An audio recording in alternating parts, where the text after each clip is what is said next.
নমস্কার, সুস্বাগতম। ভালো আছেন সবাই? আপনাদের জন্য প্রিয় অনুষ্ঠান, আপনাদের সোমবার শুক্র রাত 8:30টায় সোনার বাংলায় জনপ্রিয়তম অ্যাস্ট্রোলজিক্যাল লাইভ অনুষ্ঠান, জ্যোতিষ অনুষ্ঠান। আপনাদের মনের অনুষ্ঠান, প্রিয় অনুষ্ঠান। কেন জ্যোতিষ অনুষ্ঠান মানেই আপনারা কি সুন্দরভাবে জানতে পারেন, শিখতে পারেন, এবং তাই তো এত জনপ্রিয়তা আমাদের জ্যোতিষ অনুষ্ঠানগুলির। আপনাদের জন্য অনুষ্ঠান করা নিয়মিত। আপনারা জানেন তিনি 15 বছরের তার অভিজ্ঞতা। গণেশালয়, কামাখ্যাধাম, একমাত্র চেম্বার, 101 বেনারস রোড, শালকিয়া, হাওড়া 711106। আর নাম্বারটা লিখে রাখুন, রেড বক্সের নাম্বার, হোয়াটসঅ্যাপ নাম্বার, ওটাই। পরে যোগাযোগ করতে পারবেন। ফোনে যারা আসবেন সঠিকভাবে ইংরাজিতে, মানে ইংরাজির মাসটা লাগবে কিন্তু, date of birth, time of birth, place of birth. অনেক সময় দেখি তো বাংলায় মাস বলেন, সেটা এখানে সফটওয়্যারে আপডেট নেওয়া সম্ভব হয় না। তো আপনারা প্লিজ মাথায় রাখুন, ইংরাজি তারিখটা, মাসটা, সালটা বলতে হবে কিন্তু, আর জন্ম টাইমটা, সময়টা, এইটুকু আমাদের বলুন। তিনি সনাতন বৈদিক জ্যোতিষী, সনাতন বৈদিক তন্ত্র বিশারদ, হস্তরেখাবিদ, বাস্তু বিশারদ, নবরূপ প্রশ্নকুণ্ডলী পদ্ধতির উদ্ভাবক। আজকে রাশিফল আছে, সোমবার মানেই রাশিফল। একমাত্র টিভিতে বসা কোনো জ্যোতিষী কন্টিনিউয়াসলি প্রত্যেক সোমবার সারা সপ্তাহে রাশিফল বলে দেন। এটাই তো তার সেবামূলক একটা মনোভাব, আমরা পাই পরিচয়। এবং লাইভে যারা আসেন ভীষণ স্যাটিসফাইড তার সাথে কথা বলে। আপনারা কিন্তু আসবেন আমাদের অনুষ্ঠানে। আর একটা কথা বলি, প্রচুর অ্যাওয়ার্ড তিনি পেয়েছেন। ইন্ডো থাইল্যান্ড অ্যাস্ট্রো পুরোহিত বাস্তু বৃহস্পতি পুরস্কার 2022-এ, ইন্ডো থাইল্যান্ড জ্যোতিষ পুরস্কার 2022-এ, শ্রেষ্ঠ জ্যোতিষী 2021-এ, হিন্দুস্তান টাইমসের বিচারে বেঙ্গল প্রাইড অ্যাওয়ার্ড 2021, শ্রেষ্ঠ জ্যোতিষ আধ্যাত্মিক বিশ্লেষক হিসেবে তাকে মনোনীত করা হয়েছে। সমস্ত রকম আপডেট তার ইউটিউব চ্যানেলে আছে কিন্তু, দ্য বং অ্যাস্ট্রো। আপনারা সাবস্ক্রাইব করুন। আর ফেসবুকে নিয়মিত তার লাইভ চলে, প্রত্যেক দিন প্রায় রাত্রে লাইভ আপনারা পাচ্ছেন তাকে। নামটা দিয়ে সার্চ করলেই পেয়ে যাবেন। তার জ্যোতিষ চেম্বার কিন্তু ISO 9001:2015 সার্টিফাইড কোম্পানি, এবং এডুকেশনাল প্রোগ্রাম আমাদের জ্যোতিষে সাক্ষরতা। আর অবশ্যই পঞ্চমকার প্রতিকার তো দিচ্ছেনই, সামনে কিন্তু দোল পূর্ণিমা। দোল পূর্ণিমার যোগে আপনারা সবাই কাজ করাবেন, সবার জন্য সুযোগ রয়েছে দোল পূর্ণিমায়। তারপরে অন্নপূর্ণা পুজো, পরপর ভালো যোগ রয়েছে। উপস্থিত আছেন স্বনামধন্য অ্যাস্ট্রোলজার ডক্টর নীলাদ্রি নারায়ণ বাসু। সরাসরি ফোন ইন লাইভ অনুষ্ঠানে ইউটিউবে, পরে প্রোগ্রামটা থাকবে সোনার বাংলা ইউটিউবে, আর ফেসবুক লাইভ দেখছেন। নমস্কার এবং স্বাগত আপনাকে। নমস্কার, সকলকে স্বাগত। ওম গং গণপতায় নমঃ, ওম নমঃ শিবায়। আশা করি সকলে ভালো আছেন, সুস্থ আছেন। ভালো থাকতেই হবে, কারণ দায়িত্বটা নীলাদ্রি নারায়ণ বাসু নিয়েছে। শুরুতেই যেটা নিয়ে বলে নেব সেটা হচ্ছে আজকে প্রতিপদ তিথি, যেহেতু সকালবেলা সূর্যোদয়ের সময় প্রতিপদ ছিল এবং সোমবার, ফলে হর হর মহাদেব প্রত্যেকের জীবনে সুখ, শান্তি, সমৃদ্ধি ভরে উঠুক এই কামনা করে অনুষ্ঠানের শুরু করব। দুদিন আগেই শিবরাত্রি গেছে, আশা করি সকলে যেভাবে বলে দিয়েছিলাম সেভাবেই পালন করেছেন। আপনাদেরকে অনেক অনেক ধন্যবাদ, কারণ আপনারা অনেকেই ইউটিউব ভিডিও দেখেছেন এবং কিভাবে শিব পুজো করবেন বাড়িতে বসেই সেটা ওখানে বর্ণনা করা রয়েছে। ওটা শুধুমাত্র শিবরাত্রির বিধি নয়, আপনারা নিত্য পুজো ওই সিস্টেমেই করবেন। এবং অনেকে ওখানে রিকোয়েস্ট করেছেন যে অন্যান্য ভিডিওস গুলো দিতে, মানে অন্যান্য পুজো কিভাবে করবেন। আগামী দিনে সে বিষয়টাও জানিয়ে দেব। বৈদিক পদ্ধতিতে পুজো করলে পরে সবচেয়ে ভালো যে সুবিধাটা আপনারা পাবেন সেটা হচ্ছে এটার কোনো ক্ষতিকর এফেক্ট নেই। ধরুন আপনি কোনো বিধি করতে গিয়ে একটু সমস্যায় পড়লেন, সেক্ষেত্রে আপনার ক্ষতি হওয়ার সম্ভাবনা নেই। তাহলে এই পদ্ধতিতেই আপনারা পুজো করবেন, নিশ্চিত জীবনে অনেক কিছু পাবেন। ঠিক আছে, ফোন আছে দেখে নেবো, আমরা ফোন নেব, রাশিফলও জানবো। আচ্ছা, চলে আসবো রাশিফল নিয়ে আলোচনা। হ্যাঁ, খুব গুরুত্বপূর্ণ জিনিস, কারণ এই সপ্তাহটা খুব ভাইটাল হতে চলেছে। কারণ হচ্ছে এই সপ্তাহে আপনারা দুটো বড় ট্রানজেকশন দেখতে পাবেন। দুটো কি কি ট্রানজেকশন দেখতে পাবেন?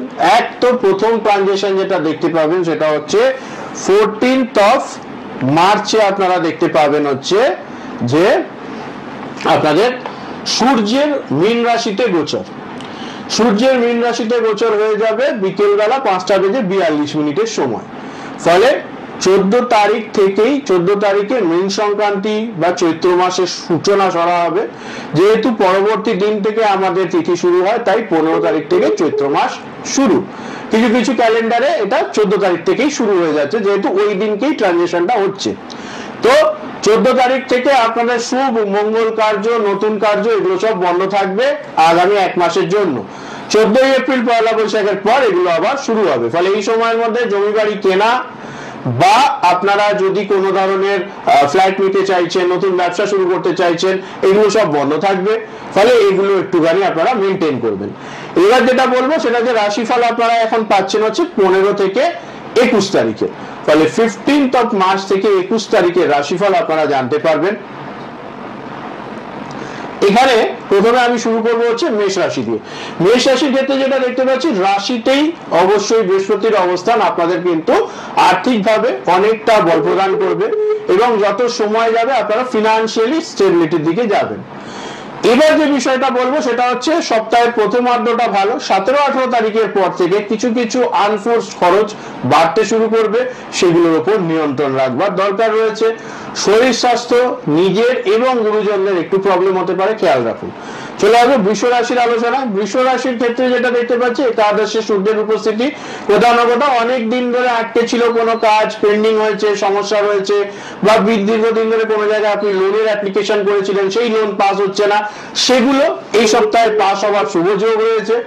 শুধু বলবো, যেহেতু রাশিতেই চন্দ্রের অবস্থান, ফলে রাশিতে চন্দ্র থাকলে পরে অনেক সময় কিন্তু আর্থিকভাবে ক্ষয়ক্ষতি হওয়ার সম্ভাবনা ঘটায়, বিশেষ করে বৃষ রাশির মানুষজনের ক্ষেত্রে। ফলে আবেগের বশে হঠাৎ করে বড় কোনো খরচা করে ফেলবার আগে অনেকটা ভেবে তারপর চিন্তা ভাবনা করবেন। চলে আসবো এরপর মিথুন রাশির আলোচনায়। মিথুন রাশির জন্য যেটা দেখতে পাচ্ছি সেটা হচ্ছে ব্যবসায়িক যোগাযোগ বা নতুন জবের ক্ষেত্রে, বা যেখানে এক্সিস্টিং জব করছেন সেখানে অনেকটা পজিটিভ রেজাল্ট আসার একটা সূচনা রয়েছে। আর্থিক সমৃদ্ধি যতটা না হবে তার চেয়ে বেশি সুনাম অর্জনের একটা যোগ কিন্তু দেখা যাচ্ছে। ফলে এই বিষয়টা সুন্দর করে আপনারা এই সপ্তাহে কাজে লাগানোর চেষ্টা করবেন। আপনাদেরকে যেটুকু কাজ দেওয়া হচ্ছে বা যতটা দেওয়া হচ্ছে চেষ্টা করুন সেটাকে 110% দিয়ে কমপ্লিট করার, অনেকটা ভালো ফলাফল পাবেন। এবার আসবো কর্কট রাশির আলোচনায়। কর্কট রাশির ক্ষেত্রে 15 থেকে 21শে মার্চের যে সপ্তাহ, এই সপ্তাহের ক্ষেত্রে দেখতে পাচ্ছি সেটা হচ্ছে যে আর্থিকভাবে একটুখানি খরচ এই সপ্তাহে বাড়বে, যদিও আর্থিক প্রাপ্তিও কিন্তু সেই হিসেবেই হবে।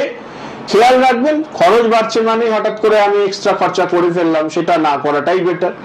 রিলেশনশিপের ক্ষেত্রে খুব মাথা ঠান্ডা রাখতে হবে, কারণ আপনাদের রাশি থেকে চলে আসছে অষ্টমে কিন্তু অবশ্যই শনি মঙ্গলের বীজ দোষ। ফলে এই শনি মঙ্গলের বীজ দোষ কিন্তু এটা নিয়ে আলাদা আমি ভিডিও আমার ইউটিউব চ্যানেলে দিয়ে দেবো, 1-2 দিনের মধ্যেই চলে আসবে, এডিটিং এর পর্যায়ে রয়েছে বিষয়টা, তো সেটা আপনারা দিব্যং অ্যাস্ট্রো ইউটিউব চ্যানেল থেকে পেয়ে যাবেন।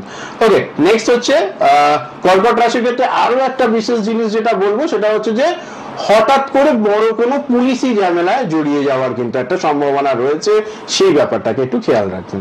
চলে আসবো সিংহ রাশির আলোচনায়। সিংহ রাশির ক্ষেত্রে যেটা দেখতে পাচ্ছি সেটা হচ্ছে যে কোথাও না কোথাও কিন্তু সম্পর্কে বিচ্ছেদ, পারিবারিক জীবনে অশান্তি, মনে হবে ঘরের চেয়ে জঙ্গলে থাকা ভালো, এই ধরনের একটা প্রবৃত্তি আপনাদের উপরে কাজ করবে এবং এই প্রবৃত্তিটাকে আপনাদেরকে কিন্তু কন্ট্রোল করতে হবে, কারণ কোথাও না কোথাও আপনাদের রাশি অধিপতি গ্রহণ দোষে থাকছে, পাশাপাশি তার সেনাপতি অর্থাৎ মঙ্গলও কিন্তু শনির সঙ্গে বীজ দোষে থাকছে। ফলে নিজের টেম্পারমেন্টটাকে কন্ট্রোলে রাখতে হবে। পারিবারিক অশান্তিটাকে এড়িয়ে যেতে না পারলে এর এফেক্ট কিন্তু আপনাদের ক্যারিয়ারের উপরেও পড়বে, যারা পড়াশোনা করছেন তাদের উপরেও এর একটা নেগেটিভ এফেক্ট থাকবে। তাহলে সেই বিষয়টাকে একটু খেয়াল রাখুন। এই বিষয়গুলোকে খুব যদি যত্ন করে চলা যায় না, তাহলে দেখবেন আপনাদের লাইফে খুব একটা জ্যোতিষীর প্রয়োজন পড়ছে না। এই বিষয়গুলোকে খালি মেনটেন করুন, তাহলেই হবে। আর্থিক প্রাপ্তির ক্ষেত্রে ভালো খবর কিছু দিতে পারছি না, কিছু মনে করবে না সিংহ রাশির জন্য। চলে আসবো কর্কট রাশির আলোচনা, কর্কট রাশি না, কন্যা রাশির আলোচনা। কন্যা রাশির ক্ষেত্রে যেটা দেখতে পাচ্ছি সেটা হচ্ছে যে এই সপ্তাহে কিন্তু শারীরিক অসুস্থতা বারবার একটা সম্ভাবনা রয়েছে, পাশাপাশি দীর্ঘদিন ধরে কোনো আপনাদের অপারেশন ডিউ ছিল বা মনে হচ্ছিল অপারেশন হতে পারে, ডাক্তারে বলেছিল বা কোনো জ্যোতিষী বলেছিল, সেগুলো কিন্তু এবার আর চেপে রাখা যাবে না, আস্তে আস্তে তার লক্ষণ প্রকাশ পাবে। ঠিক আছে, পাশাপাশি আরো একটা সমস্যা যেটা আপনারা ফেস করবেন সেটা হচ্ছে যে কোনো কাজ করতে গেলেই প্রচুর বাধার সম্মুখীন হবেন এই সপ্তাহে। তাহলে এইগুলোকে একটুখানি খেয়াল করুন। আর বড় কোনো ডিসিশন এই 15 থেকে 21-এর মধ্যে না নেওয়াই কন্যা রাশির জন্য শ্রেয় হবে, এটা একটু খেয়াল রাখুন। ফলে কন্যা রাশির জন্য কিন্তু আবারও এই সপ্তাহটা খুব একটা ভালো যাচ্ছে না। ফলে আপনাদেরকে মাথা ঠান্ডা রেখে যতটা সম্ভব রিস্কি স্টেপগুলো না নেওয়ার চেষ্টা করতে হবে, কারণ যাই ডিসিশন নেবেন সেটা ভুল অবধারিত হবে। চলে আসবো তুলা রাশির আলোচনায়। তুলা রাশির ক্ষেত্রে যেটা দেখা যাচ্ছে, তুলা রাশির থেকে অবশ্যই কিন্তু যেহেতু সূর্যের অবস্থান থাকছে ষষ্ঠে, ফলে হঠাৎ করে বড় কোনো রোগের প্রাদুর্ভাব হবে, বিশেষ করে কোমরের নিচের পোর্শনে লিভার রিলেটেড সমস্যা হতে পারে, সেই বিষয়টা খেয়াল রাখুন। আর্থিক প্রাপ্তির যোগটা ভালো রয়েছে, এটা একটা ভালো জিনিস, অর্থাৎ প্রাপ্তি যোগ রয়েছে, কিন্তু সেটা সম্ভবত খুব একটা সেভিংস এর দিকে যাবে না, সেগুলো আপনাদের ধার দেনা যেগুলো আগের দিনগুলোতে হয়েছিল সেগুলোতেই খরচ হয়ে যাবে, এবং কোথাও না কোথাও এটার একটা নেগেটিভ ইম্প্যাক্ট আপনাদের ব্যাংক ব্যালেন্সের উপর পড়বে। ফলে দুঃখ করে লাভ নেই, আপনাদের একটা না একটা সময় তো ধার দেনা শোধ করতেই হতো, তো সেটা তো করেই দিচ্ছেন, খুবই ভালো। চলে আসবে এরপর বৃশ্চিক রাশির আলোচনায়। বৃশ্চিক রাশির ক্ষেত্রে এই সপ্তাহটাও আগামী মানে গত সপ্তাহগুলোর মতনই খুব ভালো যেতে চলেছে, কারণ বৃশ্চিক রাশি এখন খুব চরমে থাকছে। তাহলে এই শুভ যোগটা আপনাদের কিন্তু খুব ভালোভাবে কাজে লাগাতে হবে। শনি মঙ্গলের বীজ দোষ থাকা সত্ত্বেও আপনারা কিন্তু ফিক্সড অ্যাসেট করবার দিকে অনেকটা এগিয়ে যাবেন, অর্থাৎ অনেক দিন ধরে কিছু ভাবছিলেন, চিন্তা ভাবনা করছিলেন, কোনো টাকা কোথাও ডিউ পড়েছিল, সেগুলো প্রাপ্তি যোগ রয়েছে। তাহলে যে দুটো তিনটে রাশি এই বীজ দোষের জন্য ভালো রেজাল্ট পেতে চলেছে, তার মধ্যে বৃশ্চিক রাশি কিন্তু থাকতে চলেছে। ফলে বৃশ্চিক রাশির জন্য আনন্দ করুন। শুধু একটা জিনিস বলবো, চতুর্থে মঙ্গল যাচ্ছে, ফলে শরীর স্বাস্থ্যের দিকে বিশেষ করে নজর দিতে হবে, একটু হেলথি লাইফস্টাইল মেনটেন করবার চেষ্টা করবেন। চলে আসবে এরপর ধনু রাশির আলোচনায়। ধনু রাশির ক্ষেত্রে যেটা দেখতে পাচ্ছি সেটা হচ্ছে ধনু রাশির মানুষজনেদের আর্থিক সমৃদ্ধি প্রাপ্তির যোগ রয়েছে। হঠাৎ করে বাড়িতে কোনো শুভ মঙ্গল কার্য হওয়ার সম্ভাবনা রয়েছে, পাশাপাশি কিন্তু পরিবারে একটা সুন্দর বাতাবরণ তৈরি হবে। হয়তো ফিনান্সিয়ালি খুব বেশি গেইন এই সপ্তাহে ধনু রাশির মানুষজন দেখতে পাবেন, কিন্তু মানসিক প্রসন্নতা থাকবে, যেটা খুব ভালো জিনিস। চলে আসবো মকর রাশির আলোচনার ক্ষেত্রে। মকর রাশির ক্ষেত্রে আমি যেটা দেখতে পাচ্ছি সেটা হচ্ছে মকর রাশির জন্য কিন্তু কোথাও না কোথাও এই সপ্তাহ খুব ভালো যেতে চলেছে, এবং এইটা অনেক দিন থাকবে। মোটামুটি এটা আপনাদের মে মাস পর্যন্ত এই ভালো যোগটা থাকতে চলেছে। সেখানে আপনারা কিছু পেন্ডিং টাকা প্রাপ্তির যোগ রয়েছে, সুস্বাস্থ্যের অধিকারী হওয়ার যোগ রয়েছে, পাশাপাশি কিন্তু আপনারা কোথাও না কোথাও নতুন কিছু করবার দিকে অনেকটা উৎসাহ খুঁজে পাবেন, সেটা খুব ভালো জিনিস। ফলে এই বিষয়টাকে অবশ্যই খেয়াল রাখুন, সেই মতো এগিয়ে চলুন। মকর রাশির মানুষজনের জন্য এটা কিন্তু খুব ভালো হতে চলেছে। চলে আসবো কুম্ভ রাশির আলোচনায়। প্রচুর ফোন পেয়েছি, মেসেজ পেয়েছি কুম্ভ রাশি, কারণ কুম্ভ রাশিতেই বীজ দোষ তৈরি হচ্ছে, ফলে আগামী 45 দিন যাবত এবং তার সঙ্গে সঙ্গে আরো 10টা দিন যোগ করে নিন, মোটামুটি 2 মাস, যেটা আপনাদের 15ই মার্চ থেকে শুরু হবে, খুব সতর্ক থাকতে হবে। হঠাৎ করে চোট আঘাত, অ্যাক্সিডেন্ট, মেন্টালি ভালো না লাগা, আত্মহত্যা করবার প্রবণতা, এই বিষয়গুলো কিন্তু মাঝে মধ্যেই আপনাদের মধ্যে চলে আসবে। অর্থাৎ ডিপ্রেশন, আমার বেঁচে থাকার কি মূল্য রয়েছে, কেন বেঁচে থাকবো, এই ধরনের মানসিক দ্বন্দ্বের মধ্যে দিয়ে যাওয়ার কিন্তু একটা যোগ কুম্ভ রাশির মানুষজনেদের ক্ষেত্রে দেখা যাচ্ছে। ফলে আপনাদের জন্য বলবো অবশ্যই মা দক্ষিণা কালিকার আরাধনা করবেন এবং অবশ্যই মহামৃত্যুঞ্জয় মন্ত্রের রেগুলার পাঠ করবেন। এবার last but not the least মীন রাশির আলোচনা। মীন রাশির ক্ষেত্রে রাশিতেই রবির উপস্থিতি আপনাদের কিন্তু আর্থিকভাবে শক্তিশালী এবং সরকারি জায়গা থেকে বিশেষ কোনো সুবিধা প্রাপ্তির যোগ দেখা যাচ্ছে। গুরুজনদের স্বাস্থ্য একটু চিন্তায় রাখতে পারে, ফলে তাদের কোনো সমস্যা হলে অবশ্যই ডাক্তার দেখিয়ে নিন।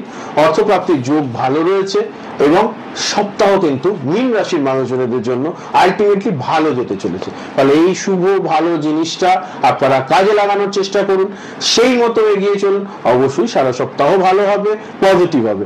12 রাশির জন্য সবচেয়ে বেস্ট যে টোটকাটা আপনি বলবো, যেটা কুম্ভ রাশিকেও বললাম আপনাদেরকেও বলছি, অবশ্যই প্রত্যেকদিন সকালবেলা মহামৃত্যুঞ্জয় মন্ত্রের পাঠ অথবা শ্রবণ করুন।